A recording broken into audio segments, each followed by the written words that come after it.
mountain of flowers and fruit. This extraordinary monkey quickly rose to prominence among his simian brethren.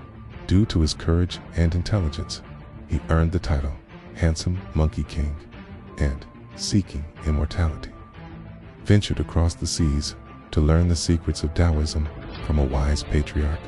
There, he gained incredible powers, including shape-shifting, cloud somersaulting, and immortality through various trials. He acquired his famed magical staff, the Ruji Jingubang, from the Dragon King of the Eastern Sea. However, Sun Wukong's mischievous nature and immense power often led to trouble. He wreaked havoc in the Heavenly Kingdom, defying authority and challenging the Jade Emperor. He stole peaches of immortality, consumed the elixir of life, and even erased his name from the Book of Life and Death. The heavens tried numerous times to subdue him, but his powers proved too great. Eventually, the Buddha himself intervened, trapping Sun Wukong beneath a mountain for 500 years as punishment for his disruptive actions. This imprisonment would last until the Tang monk, Xuanzang, was tasked with a pilgrimage to the west to retrieve Buddhist scriptures. Sun Wukong was free to serve as Xuanzang's protector, embarking on a perilous journey filled with demons and trials, ultimately leading to his redemption in Buddhahood. The uproar in the Heavenly Palace. Before his imprisonment, Sun Wukong's arrogance knew no bounds. After being given a minor post in the Heavenly Palace Keeper of the stables, he felt slighted when he learned of the Grand Peach banquet to which he was not invited. Enraged and feeling disrespected, he decided to take matters into his own hands, using his magical abilities. He first put the celestial guards to sleep, and then proceeded to gorge himself on the peaches of immortality in the Queen Mother of the West's orchard. He devoured the ripest and most potent fruits, granting him even greater longevity and power. Still unsatisfied, he then infiltrated the palace where the elixir of life was being brewed for the Jade Emperor. With his nimble movements and shape-shifting skills, he managed to consume a significant portion of the elixir, further enhancing his invulnerability. When the deities finally discovered his transgressions, the Heavenly Palace erupted in chaos. The Jade Emperor was furious and ordered his best celestial warriors to capture the Monkey King. However, Sun Wukong, armed with his magical staff and his newfound power, proved to be a formidable opponent. He battled legions of heavenly soldiers, displaying incredible skill and trickery. He transformed himself into countless forms, multiplied his staff, and generally wreaked havoc throughout the celestial realms. The battle raged on, shaking the very foundations of heaven. None of the celestial generals could subdue him. Finally, the Buddha had to step in, using his immense power to trick and ultimately trap the defiant Monkey King beneath the Five-Finger Mountain, bringing an end to his tumultuous reign in the Heavenly Palace. This event, the uproar in the Heavenly Palace, remains one of the most famous and pivotal moments in the legend of the Monkey King, showcasing his incredible power, his rebellious spirit, and the consequences of unchecked arrogance. After being freed from the mountain, the Monkey King, Sun Wukong, was tasked with protecting the monk Xuanzang on his journey to the west. Though his initial rebellion was behind him, his mischievous and often brutal nature still caused conflict with his gentle master. One of the most famous examples of this is the story of the White Bone Demon. One day, while traveling through a remote area, the group came across a beautiful young woman carrying a basket. She offered them food and claimed she was waiting for her husband. Everyone was fooled by her kind demeanor, everyone except Sun Wukong. Using his special fiery eyes, he could see that she was not human but a powerful demon. The White Bone Demon, who sought to eat Xuanzang to gain immortality. Sun Wukong didn't hesitate. He swung his magical staff and struck the woman down.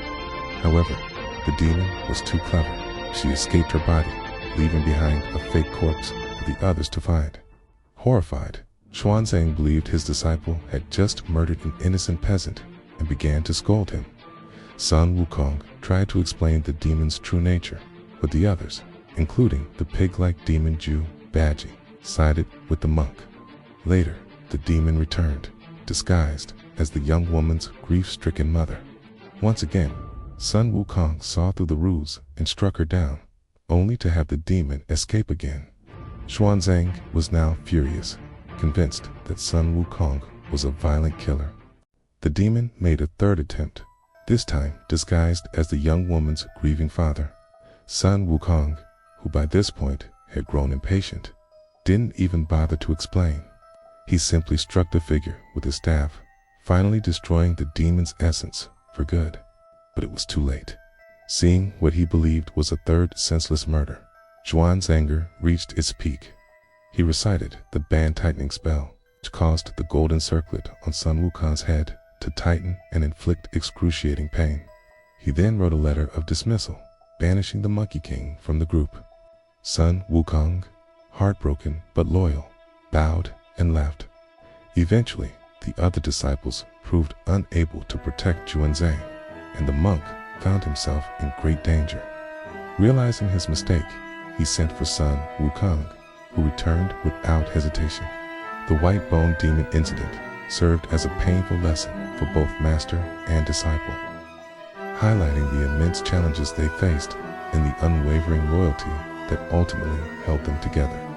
After reuniting with his master and continuing their journey, the group encountered a new, impassable obstacle: the Flaming Mountains. A massive mountain range stretched as far as the eye could see, and it was perpetually engulfed in fire. The heat was so intense that the group could not even get close, and the local people told them that the flames were the result of Sun Wukong's own actions 500 years ago, when he knocked over a celestial furnace. The only way to extinguish the flames, they learned, was with the magical artifact, the palm leaf fan, which belonged to Princess Iron Fan. The princess was the wife of the Bull Demon King, an old sworn brother of Sun Wukong. However, their relationship had soured long ago, and Princess Iron Fan also held a grudge against Sun Wukong due to a past conflict. Sun Wukong, confident in his ability to persuade her, went to the princess's cave. He humbly asked to borrow the fan, but Princess Iron Fan was filled with a fiery rage. She attacked him with her own magical weapons, but he was too quick and too powerful for her. Unable to defeat him in a direct confrontation, the cunning Monkey King decided to use his wits. He transformed himself into a tiny insect and flew into her cave. As she was drinking a cup of tea, he slipped into her cup and was swallowed whole. Once inside her stomach, he began to wreak havoc, somersaulting and pummeling her insides, causing her immense pain. He refused to stop until she handed over the fan. Princess Iron Fan, in agony, finally relented and gave him what appeared to be the fan. Sun Wukong, thinking he had triumphed, rushed back to the Flaming Mountains and began to fan the flames. To his horror, instead of extinguishing the fire, the fan only made it larger and hotter, nearly incinerating him. The princess had tricked him and given him a counterfeit fan. With the help of his fellow disciples and some of his old celestial allies, a long and complex battle ensued, involving both Princess Iron Fan and the Bull Demon King. After much fighting and trickery, including Sun Wukong transforming into the Bull Demon King to get the real fan, they finally managed to subdue both demons.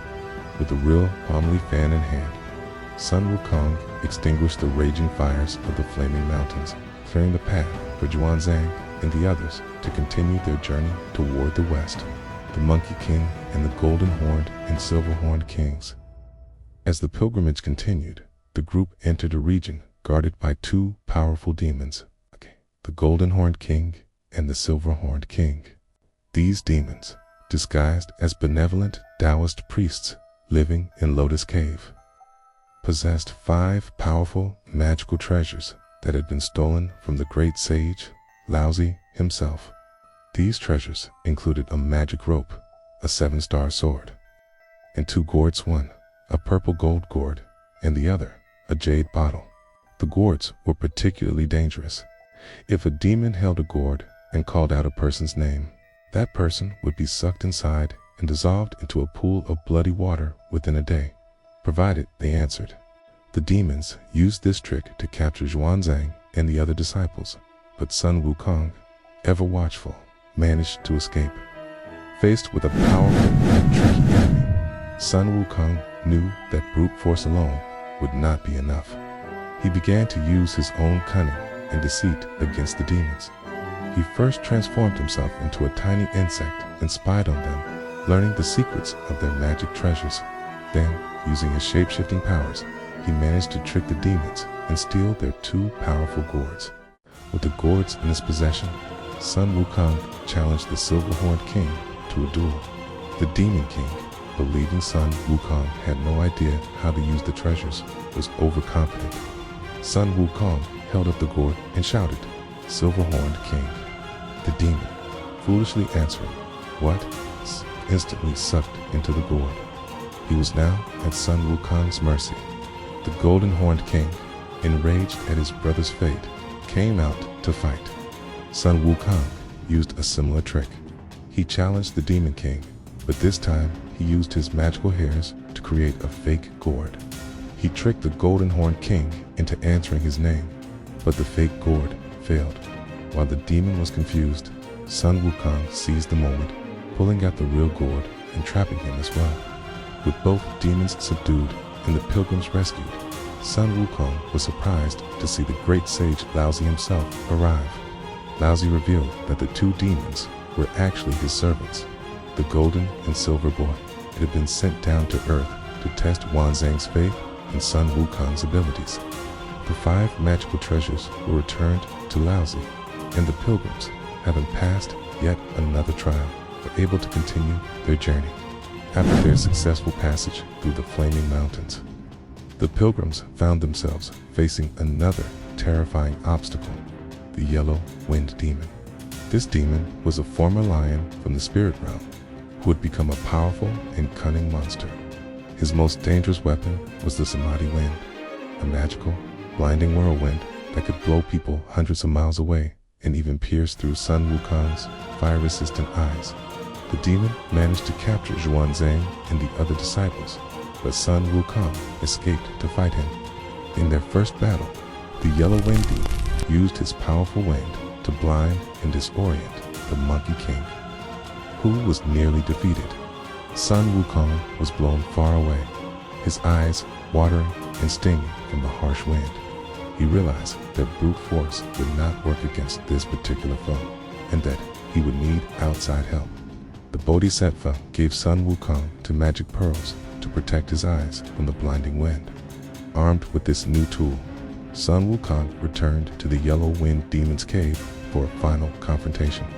The 2 warriors clashed again, and Sun Wukong used the pearls to shield his eyes. This time, he was able to withstand the ferocious Samadhi wind, but he was still unable to defeat the demon. Just as the battle seemed to be at a standstill, the Bodhisattva arrived, revealing that the Yellow Wind Demon was his escaped pet lion. The Bodhisattva used a powerful spell to subdue the demon and take him back to the spirit realm. With the demon gone, the pilgrims were finally freed and could continue their long journey to the west. This adventure taught Sun Wukong a valuable lesson. Sometimes, even the most powerful warrior needs to rely on the help of others to overcome an impossible obstacle. After successfully completing the long and perilous journey to the west with the monk Xuanzang and his fellow disciples, Sun Wukong and the others delivered the Buddhist scriptures back to China.